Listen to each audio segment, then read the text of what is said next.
Hey, Dr. Denny, thanks for joining me, man. I appreciate your time. Seriously. Thanks so much for having me, Dorian. More importantly, thanks for all you do. You're spreading joy around the world. I appreciate you. Man, I'm trying. I'm trying. As you know, spreading joy is a thankless job at times, but it's a beautiful job, right? So I appreciate that, and I'll take that. But I want to start this off as someone who's transformed personal experiences into the stories that you've been able to tell. I mean, the stories that you tell are amazing, and you inspire action with what you do. How do you define the core of impactful leadership through storytelling? Well, I think that people connect through stories. It's been proven through time. Even the cave people would sit around the fire, and that's how they communicated. Was you have fire, and the caveman that didn't listen to the story about those weird berry looking things. Well, he died. So you either tell the best story or you die. No, that's it's a funny way to put it, but that's true. What got you into storytelling? What was the inception of how you got into it? I mean, I grew up Irish. I mean, Irish always are telling story. I mean, we never let the truth get in the way of a good story. So it's always been storytelling in my household, and it's something I absolutely love. I've always connected mostly with that. Of all people, it was Joseph Stalin who once said that a million people dead is a statistic, one person dead is a tragedy. Translation: stories tell, but or excuse me, facts tell, but stories sell. Facts inform, but stories transform. That's the power of storytelling. It's so what got you into doing it at a professional level? Because that they, where is it something that happened in your childhood or something in your upbringing that like moved you towards telling the stories?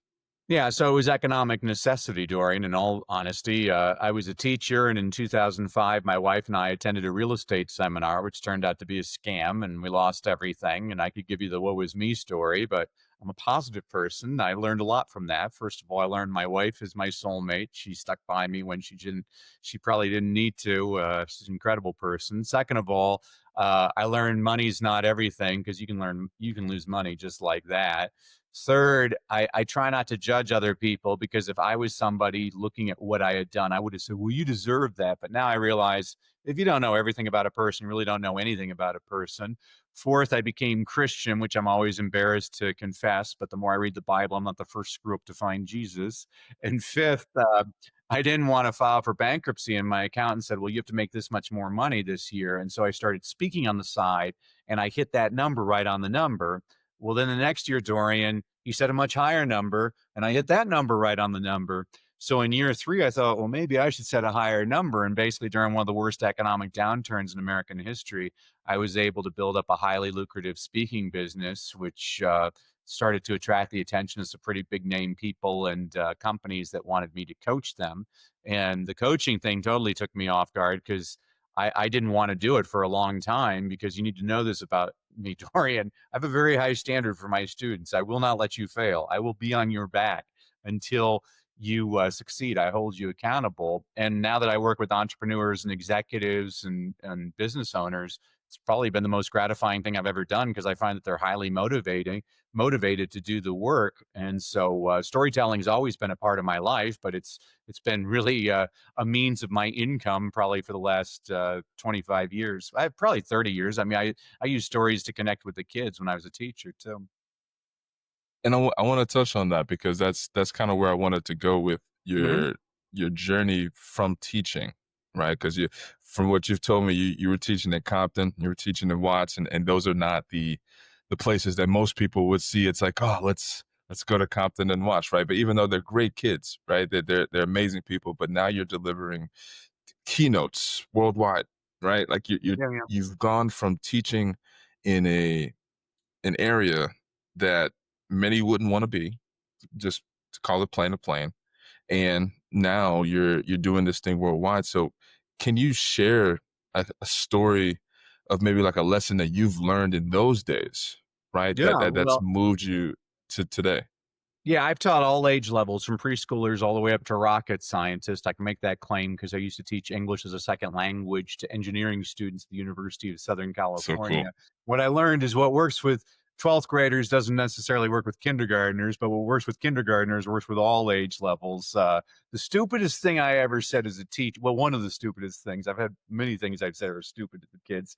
One of the stupidest things I ever said when I was teaching first grade, I told the kids to write about their lives. And they looked at me like I was from outer space. Like, we're only six, nothing's happened to us. And I'm like, oh no, man, things happen to you all the time. Like when I was in first grade, I had a teacher, she called me stupid in front of the class and smacked me on the hand and got me to cry in front of everybody.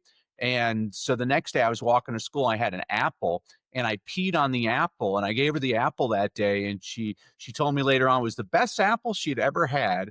My students were like, that is awesome. This is also the reason I've never accepted food from a child. But I realized that if I want kids to tell me stories, I got to tell them stories. And so it's really kind of basically what I do with entrepreneurs today is I just basically mine them throughout their lives for all those stories, those different points in your life. Because a lot of people think, oh, nothing interesting's ever happened to me. I'm like, there's interesting things that happen to you every day. You're just not paying attention to them. It's probably the biggest misconception a lot of people have, by the way. They say, well, I haven't climbed Mount Everest and I didn't play in the NFL. And I'm like, but how many people in your audience have climbed Mount Everest? How many people in your audience have played in the NFL? No, it's those day-to-day experiences. That's what really connects you with other people. I mean, everybody peed their pants in first grade. Everybody felt awkward at the middle school dance. When you can tell stories like that, that's when you're going to have your audience lean in and connect with you. And that's ultimately what our objective is when we're creating a what I call a well-crafted presentation is how do we get our audience to connect with us and want to take the next step with us. So now, yeah, I'm gonna jump into like I'm a client for a second. Right. Dr. Danny, I'm thinking, I just don't know. I've I don't. I feel like my life really doesn't have any of these stories. You know, Mhm. you say like there's stories in my life, but I feel like my life is so boring. My life feels boring. I don't. I grew up good. My life was fine as a kid. I got a well-paying job, and now I'm just living. What do you say to that person that's So coming Dorian, to the you like that? first thing I want you to do is later on, I want you to get in a comfortable chair with a pen and paper and a libation of choice. And for an hour, I want you to write down every story that's ever happened in your life. And I don't mean the entire story, I just mean triggers like the time I locked myself out of the car in front of Costco, the time dad spilt mustard on his tie at that fancy restaurant. You'll find in an hour you can come up with hundreds of stories like this. So that's the first part of the exercise. The second part of the exercise is then I want you to look at those stories and figure out, well, what are they really about? Oh, this is a story about never giving up. Oh, this is a story about building and maintaining trust. Oh, this is a story about my priorities. And so on my computer, I have hundreds of files with probably tens of thousands of stories in these files so that when I'm creating a presentation and I want my audience to have different types of emotional reactions, I know exactly the story that I have to produce in order to get that reaction. That's something anybody can do. And then, every now and then I have a completely difficult person which I usually try to just get rid of them as a client because I don't want to. Life's too short to deal with difficult people. But I had this woman. Nothing's ever happened to me. It just drove me nuts. Okay, so if you're one of those people, I read personal development books all the time, and one of the most popular personal development books of all time is Think and Grow Rich by Napoleon Hill, in which he shares no personal stories. What he did is he interviewed millionaires and shared their stories in his book. So if you're so lame that you think you have no stories, then why don't you interview other people in your industry or whatever your target audience is, and create a bunch of stories based on their experiences. It's still, to me, more powerful when it's a personal story, but that's a secondary way of attacking the problem if a person claims they have no stories whatsoever. Oh, first off, thank you for that because I think that is a great way of, like you said, for presentations, you kind of divvy it out based on emotion, and it's the emotion that you want the audience to feel. I find that to be really cool. I've never thought about presentation that way. Normally you just think of presentation that, well, I would say just from my perspective before you said that is I'm giving information and hopefully there's value in the information. But you're saying not only do you want to give information that's valuable, you want to make sure that you're striking the right emotional chord based on the stories that you're telling. Absolutely, Dorian. You're a good student. I mean, most people, they're telling stories, but there's no intention behind their stories. A well crafted presentation. I have a company called Well Crafted Story Workshops with Coach Jimmy Hayes Nelson and Dave Ward. I call us the professor, the performer, and the producer because my background's academia. Coach Jimmy was a Broadway actor, and Dave was an attorney and an AI specialist in Silicon Valley. So all of us bring different perspectives to how we put together presentations. But it's probably the biggest mistake I see a lot of people make when they're putting together presentations. They give a lot of facts without any kind of emotions, or they tell stories, but there's no point to their stories. That a well crafted story, there's a reason why we put this story here because it's going to lead you to the path of what ultimately what we call our call to action, the next step. I mean, and it can be an unpaid next step like subscribe to my podcast or book a free phone call with me, or a paid next step like buy my product or invest in my coaching program. But the only way I evaluate the effectiveness of a presentation is how many people in your audience decide to take that next step with you. If we don't have a lot of people running to work with you, well, then we did something wrong in that presentation. We need to tweak it. What do you say to the person that is scared to get over that hump of being vulnerable to tell those stories about their life? Because I'm sure that there's someone listening now that's saying, "Yeah, I may have stories, but it's like I don't want people to know this, or I don't want people to know that." What are you saying to that person that is there is a story that has the value, but they're afraid of putting it out there based on their own kind of doubt in it, so to speak. Yeah, the first thing I'd say is get over yourself. It's not about you, it's about Yeah. your audience. I love Donald Miller has a company called Story Brand, and I love how he says it. He says, when you're on stage, your job is to be the guide and to portray your audience as the hero. So you're Yoda and your audience is Luke Skywalker. You're Mr. Miyagi and your audience is Daniel LaRusso. So get over yourself to begin with. But also, you make a good point. You definitely don't want to overshare. I mean, it's one thing if you tell the audience you were in prison 20 years ago. It's another thing if you say, I got out of prison last night. Well, that's going to startle the audience. If I learned something in that time period, so you don't want to overshare, obviously, but I find that's very rare. But you definitely don't want to tell a story that you're still embedded in, like you know I saw a woman once speak, and she had just lost a child, and she was just devastated. She couldn't even get through the speech, and I'm like, it makes it very uncomfortable for the audience because we're like, what do we do? Whereas I've also seen speakers and they talk about the same thing, losing a child, but they're far enough removed from it that they can talk about it, and it's a way that the audience can kind of uh, follow the story with them without feeling that complete discomfort, like this person's about to crack on the stage in front of me. It's so interesting because I think about the woman that did go on stage after, a fortunate passing. It's like, does she cancel her presentation at that point? Or does she still try to fight through it? It's a professional question, I guess, like being a professional to do the presentation. But I Yeah, wanted I mean, to, I would not share that story. I mean, my approach is very different than a lot of people. Most people talk about, oh, you should talk about those traumatic moments in your life. And there's three reasons why I don't like doing that. First of all, the world just survived a global pandemic. Everybody's had bad stuff happen to them. I don't think we need more sad stories. I think we need more stories of hope. Second of all, what Coach Jimmy and I teach our clients to do is create what we call a well-crafted story. Superhero movies would call this your origin story.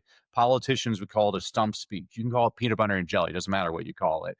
This is a story that you're going to deliver again and again to introduce yourself to new audiences. So I ask, do you really want to talk about the worst day of your life again and again? I mean, I have a friend, his daughter was killed in a school shooting. He's told that story over 1,000 times. I have no idea how he does it. I don't want to talk about that.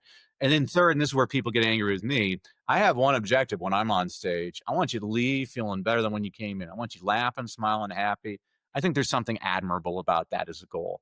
I believe that people that tell these same sad stories again and again, by the 20th time they're telling it, now those are crocodile tears, and now they're being manipulative. And I'm not saying it's not an effective Mm. sales technique. It's actually a very effective sales technique. But I personally don't want to have to take a shower after I get off stage because I just manipulated my audience. There are ethical ways to get people to want to do business with you. And so I always prefer to use humor. I mean, you and I were talking beforehand about, your kids are young. I was speaking, this is, well, I got older kids now, so this is over 20 years ago.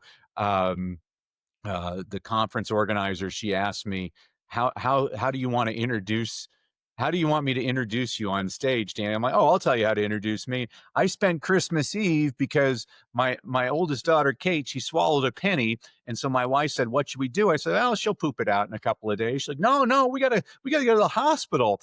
So we go to the ER on Christmas Eve. We spend 5 hours in the ER, and it's the greatest X-ray. I still have this X-ray to this day. It's this, you can tell this child's moving around on the X-ray machine, and you see everything's kind of phosphorus, whatever, but you see this distinct circle for a penny in her stomach. And what did the doctor say? Oh, she'll poop it out in a couple of days. And so I got the duty that for the next 5 days, I had to go through the diapers every single day to see if she had pooped it out. And finally one day, I she had pooped out the penny, and so I went downstairs and I told my wife, "Hey, Kate pooped out the penny," and she's like, "Well, where's the penny?" And I'm like, "Well, I threw it away." She's like, "You can't throw that away. We need to have that." So then I had to go through the diaper bin and go through all these damn dirty diapers and get this dang penny. And so that's how I had the person introduce me. This is how I want you to introduce me as a speaker. And then this was the greatest thing because I was speaking to teachers, and most of the teachers are usually women. And this woman, she raised her hand. She's like, "Why didn't you just get a different penny?" And my jaw just dropped. I'm like, "Oh my gosh, my wife has trained me so well. It didn't even occur to me to lie to her." I just thought that was great. And so this is just a basic thing. Any parent can relate to, a kid pooping in a diaper and you happen to deal with something like that. We all have stories like that. And those are the stories that really are the most meaningful. Again, we need to be strategic on stage. Being on stage is a responsibility. The responsibility for you is to look at your audience like they are dying and you have the antidote. And if they don't get your antidote, they will die. And so your entire presentation has to be getting we establish connection.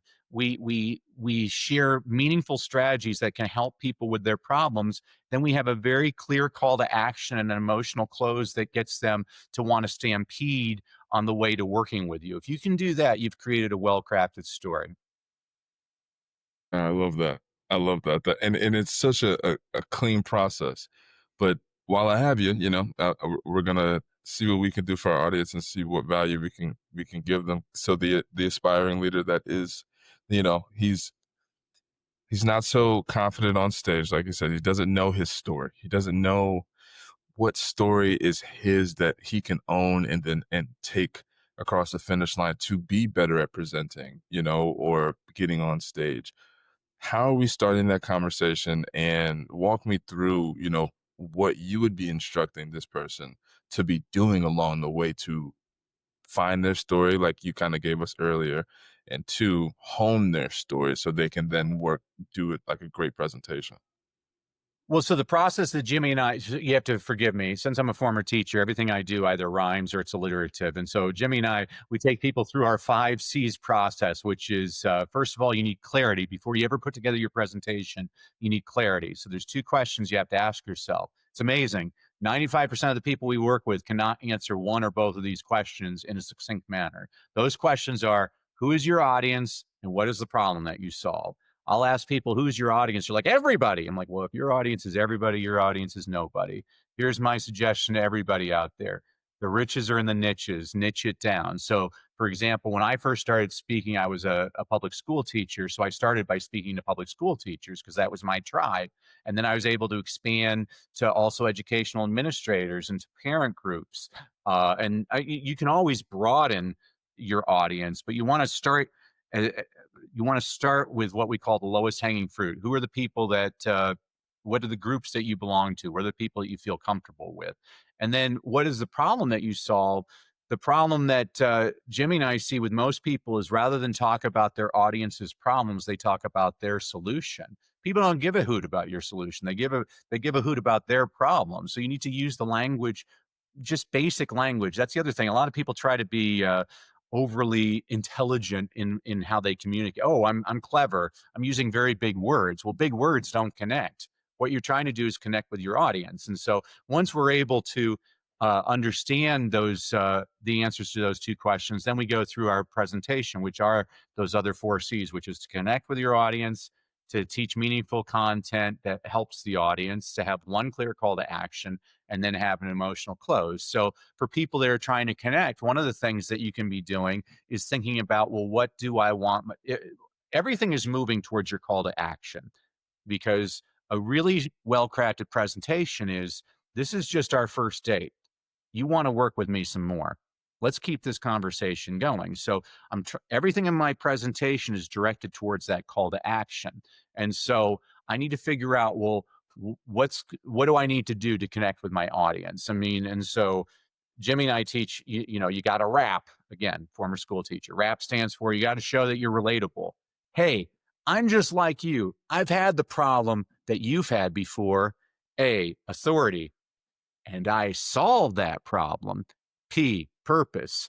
And now my mission is to help people just like you so you don't suffer like I suffered trying to solve that problem. If you can do that in those first few minutes, you're doing a great job. And again, I like to find humorous stories. I just think life's too short. I'd rather infuse humor into these things. And so I'm trying to, again, you don't have to be a stand up comedian, but what you're trying to do is to get people to smile and nod and lean in like, oh man, Dorian, this is a guy I can hang out with. And that, if you can do that, then that's what is the power of Oprah.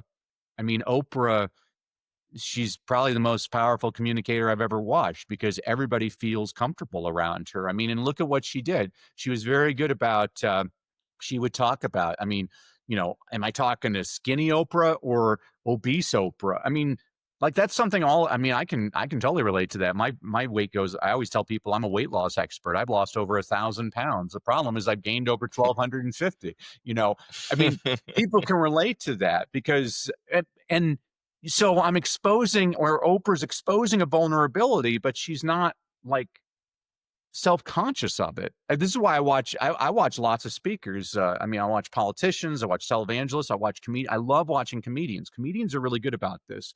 You watch Kevin Hart. He's a short black guy. And so he tells a lot of jokes about being a short black guy. You watch Jim Gaffigan, he's a big fat white guy. So he tells a lot of jokes about being a big fat white guy. There's genius in that. What they've done is they've taken their perceived weakness and they've turned it into their strength so people can no longer mention it. That's power. And so, I was working with a CEO and he was very concerned about not being able to connect with his employees. It was a conference for the employees. And I said, well, stop talking about being a CEO because nobody in your audience has been a CEO. I mean, have you always been a CEO? He's like, no, I started in the docks. I'm like, then talk about that, because that's showing people you've been in the trenches like they have. That's how you connect with people. You don't. There was actually a great 30 Rock once.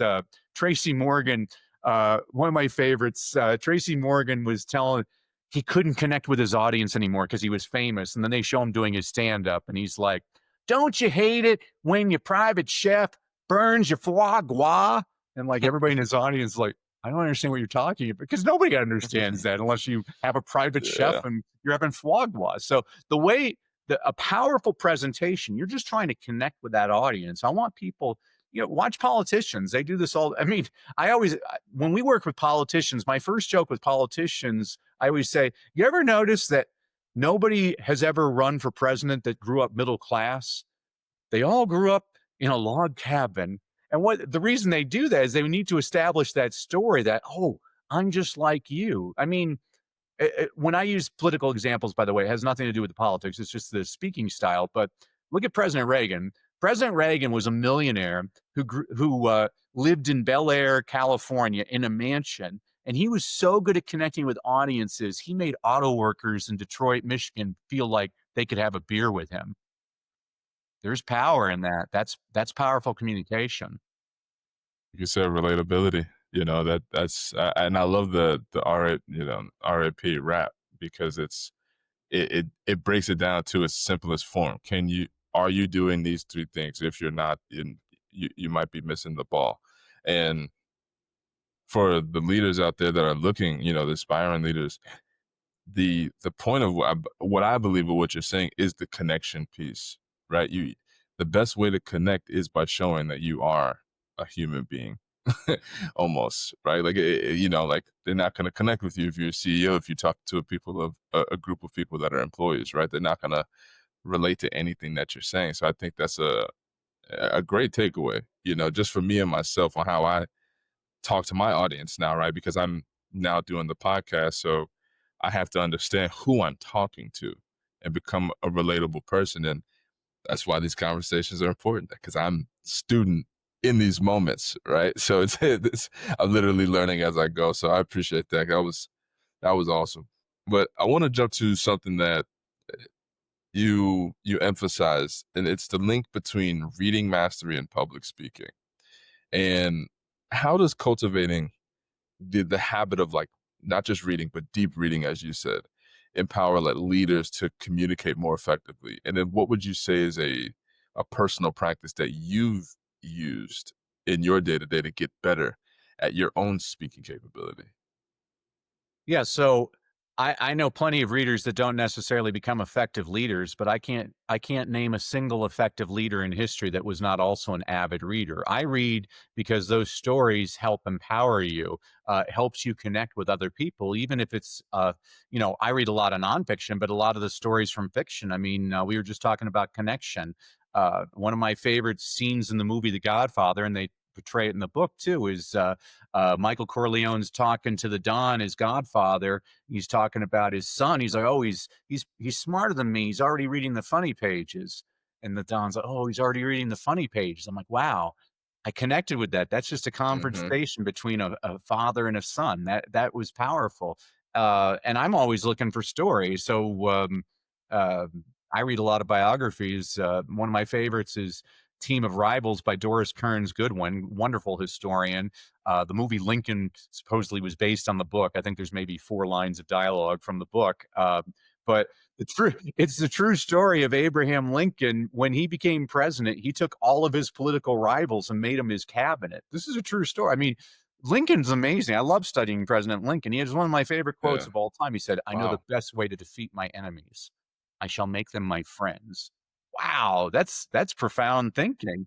And the thing that was great about President Lincoln was he was wonderful at connecting with people. So they talk about when he was a country lawyer in Illinois before he was president, people would come from 20 miles to the pub because he'd be standing by the fireplace just telling stories. And so during the darkest days of the Civil War, uh, he would kind of lighten the tension in the meeting by telling a story. So they talk about it in the movie Lincoln. The Secretary of War Edwin Stanton, he's like, "No, don't tell another story," and Lincoln, of course, ignores him. He's like, "Well, let me tell you a story about the founding fathers. Ethan Allen, he was an ambassador to Britain, and these British soldiers, they decided they would have some fun with him, and so they posted a portrait of George Washington in the latrine." And so they were playing cards with Ethan Allen, waiting for him to have to do his business. And eventually he had to. So he went to the outhouse. He came back in and they were snickering. And they said, "Well, did you see the portrait of George Washington in the latrine?" And Ethan Allen said, "Why, yes." And they get kind of stumped. They're like, "You were not offended?" He said, "Why, no. Every American knows the sight of George Washington scares the crap out of the British." How do you not love a guy that can give you a story like that? I mean, that's a wonderful story. And so that's That why is a I'm great reading. story. Wonderful. So this is why, I mean, you and I both have a passion for sports, and this is why I'm watching sports and following stories all the time. My wife's like, "Why are you so into sports?" I'm like, "Because at any moment, something incredible can happen. You never know." And that's why I always love watching the Olympics. I mean, my wife hates watching the Olympics with me because I usually root against America. She's like, "Why are you rooting against America?" I'm like, "Honey, who am I going to root for? The American with the microchip in his brand new Nikes, or the barefoot Sudanese refugee who just survived a civil war and they just did a background story on him? He's like, my name is Patuta Rapata, and I learned how to running away from the bullets in my village." I'm like, of course I'm rooting for that guy. It's the most incredible story of all Yeah. time. And this is what I mean, this is what I love about being American. Americans root for underdogs. And so that's kind of what you're trying to do on your stage, is portray yourself as that under, even if you're the most powerful person in the room, I'm the underdog, just like you. And let's fight the enemy that we don't know who that enemy is, but it's a common enemy. Let's fight that person together. I love that. It's and the underdog story is probably one of the best, most used stories out there. My dad used to say that there were like 7 stories out there. He used to say this to me when I was a kid, that there's like only 7 main stories that are just retold in different ways, and one of them being like the hero's journey, Yeah, the underdog coming from the bottom up to the top. So I definitely relate with that, man, because it's a you look at your life, all of it's kinda like that when you really think about it. It's the triumph that makes it worth it. Yeah, that's a funny realization, kinda in real time, but absolutely. I digress. And you mentioned one of my favorite movies, Godfather. That movie is, talk about one of the best stories, right? Like, you talk about full stories, there's not much like Godfather 1, Godfather 2. We can kinda get into the movie You look at buff the stuff, character but arc, it's all in the character arc. As Michael starts off as just this nice, sweet guy, like, I'm not like my father. He becomes more vicious than any of them. You're like, oh my gosh, what happened? We created a he monster. I ends mean, up being more like his father. oh yeah, yeah, The because it was almost like that slingshot effect. He was trying to go so far away from it. It was like a absolutely. slingshot. So when it happened and, lost his dad and all that stuff, it was a slingshot and he just went full on just look, Don't mess Michael with Michael. Corleone, man. Michael Killing all five Corleone, dogs in man. one day. Look, it's silly actually. As a joke, I funny enough call my son Corleone sometime. The way he walk in, like he's a. When I tell you, it's he got mob boss kind of energy. My wife's Italian, so he has a mob boss energy. He walks in, Nice. he's like, "Hey, yo, where's my pouch? Where's my pretzels? Put them in my hand, and my chair better be ready because I need my, like that's how he walks in. He's a funny dude, man. But jumping back in to kind of what you do, and I don't want to touch on like what you do at the highest level now because you've spoken to thousands of different audiences about building this authentic connection. So I want to just can you tell and walk a leader through one thing that they can do today to help them connect more with their people, with the people that they work with? Because telling a story off the jump may not be the first thing that they need to do. So, how would you coach someone into like, hey, I have a team and I've been doing things this way, but I want to change. I want to make a change, and I want them to connect with them more. What would be the one thing you tell them? Yeah, I mean, the first thing I always tell people is stop bragging. Stop talking about stop talking about your successes and start talking about your failures, because not everybody in your audience has succeeded, but they've all failed. And the more you share your own failures, the more the audience is going to see themselves in you. And that's what you're trying to do, is get the audience to see themselves in you. When you can connect like that, that's the power. And there's a number of ways of doing that. I've always said that the best way is through your own personal stories. But if you're a really bad storyteller, you can to what we were just talking about, a movie. That was a movie reference. We can talk about that. That's a story that everybody's seen The Godfather, so people can connect with that, or a shared book or a shared quote or something like that. Again, what you're trying to do is to get your audience to realize, oh, I'm just like that person. He's just like me. She's just like me. When you can connect that way, that's where your power lay. I love that. And talking about your failures, I think is something that goes against the quote unquote grain, right? Because you want to be seen, I guess, right? And I'm talking necessarily from a leader's perspective. There's a perception of particular leaders where they want to be seen as this individual that kind of knows the know, does the does, kind of deal. But like you said earlier in the conversation, and I want our audience to hear that if you're thinking that way, you got to get over yourself because it's Hmm. not about you, whether it be from your team perspective or whether it be when you're speaking for your audience. It's not, it's not even, it has nothing to do with you at that point. And so you got to get out of your own way. What do you tell that person though? Just as from a coach now, like as you coach, what do you tell that person? How do you get out of your own way? Like, I want to get out of my own way. How do I do it? Yeah, so you stop taking. I mean, I have a philosophy in life. I take my job seriously. I don't take myself too seriously because I ain't all that. Neither are you. If you think you're all that, teach kindergarten for a week. Those little ones will set you straight. I mean, when I was teaching kindergarten, one of my little girls, I'm like, LaShonda, question. She's like, Miss Brassell, when are you going to trim your nose hair? I'm like, this afternoon. Thanks for bringing that to my attention. Like, I ain't all that. Everybody looks all. I always say before you're an expert, you're always an amateur. And everybody's felt that moment. I don't care who you are. Everybody felt that transition from kindergarten to first grade. That, ooh, I don't know if I belong in first grade. Or like a college athlete, their first day as a professional. Ooh, I don't know if I belong here. I guarantee you, everybody that's ever been the president of the United States, the first time they walk in the Oval Office, they're like, man, I don't know if I belong here. All of us have that moment.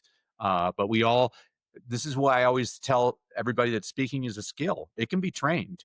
My youngest daughter, she's learning how to drive, and she's so cute right now because when we get in the car together, she's adjusting mirrors. She has her hands on the steering wheel at the 10 o'clock and the 2 o'clock position. Dorian, in a year, she's going to be driving with one hand, eating a Big Mac, putting on lipstick, changing the radio because she's gotten in her reps. You need to get in your reps. I mean, that's what people they don't realize. The people that are the best at what they do, they did the reps. I mean, people look at Michael Jordan, they're like, wow, he's really good. They don't see how he worked harder than everybody else to become the greatest basketball player of all time. When Yeah. I watch a great speaker and somebody says, "Oh, they're a natural," I'm like, that's kind of insulting.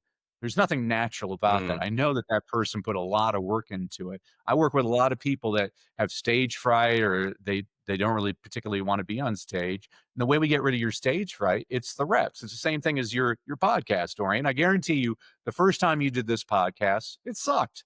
And the second time, yeah. it sucked, but it didn't suck as bad as the first time.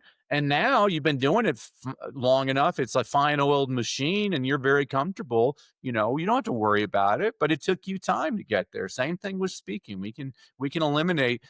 I mean, I remember in college, I hadn't studied for a final, and I entered the classroom and I looked at the professor. I'm like, man, I didn't really study. I sure hope I pass this final. And he looked at me like I was an idiot. He's like, the time to make the bet is before the wheel spins, Danny. He's right. Like I'm an idiot. I should have studied. Like the reason I was nervous was because I wasn't prepared. You can get rid of a lot of your nervousness with preparation. No, that's so true, man. That's so true. This has been such a good conversation, man. I appreciate you coming on today. Uh, Really, it's been such a good, and I hope there's a lot of takeaways here. But is there anything else that you want to give to our audience? Are there any parting shots that you may have for anyone listening today? Yeah, as a thank you to you, Dorian, and your audience for listening to me, I wanted to give everybody a freebie. So if you go to freestoryguide.com, guide like a tour guide, freestoryguide.com, I'm going to give you your own well crafted story blueprint. What this is the exact same process that Coach Jimmy and I take our clients through on how to create your well crafted story. What this does for you is it takes away the guesswork of where should I put this story and why am I putting it here. And what this means is you have the peace of mind that you have a machine that's going to get you more and more clients taking that next step with you. You get that at freestoryguide.com. And I just really appreciate all that you do, Dorian. And I used to always end all of my classes, whether I was teaching my little ones or my older ones, I always reminded them, all right, kids, remember, education is valuable, but execution is priceless. Knowledge is not power. Mm. Only applied knowledge is power. Knowing what the right thing to do and doing the right thing are two very different things. So let's all go out, do the right thing, and make this world a better place. And you're making the world a better place, Dorian. I appreciate all that you do, my friend. That's love, Dr. Denny. I appreciate that and I receive that, man. Thank you. But to our audience, thank you for tuning into another episode of Think Like a Leader. Of course, as usual, if today's episode inspire you, please take one idea, put it into action today or this week, because as Dr. Denny just alluded to, great leaders don't just think, they do. All right. Subscribe for more insights. Share the episode with a fellow leader or anyone that you think will get some value from the episode, and connect with us on X at Think Like a Leader. No I in Think, and you can find me on LinkedIn. Just search Dorian Albritton, and I'm the light-skinned one. If you see a dark-skinned fellow, that is my father. You can add him as well. And please, of course, leave us a review wherever you're listening. Your feedback is appreciated for both myself and Dr. Danny. It helps our platform grow. It helps us learn more about what you guys really, really want to learn about. But until next time, lead with purpose, make an impact, and think like a leader. We'll see you guys later. Thanks again, Dr. Danny.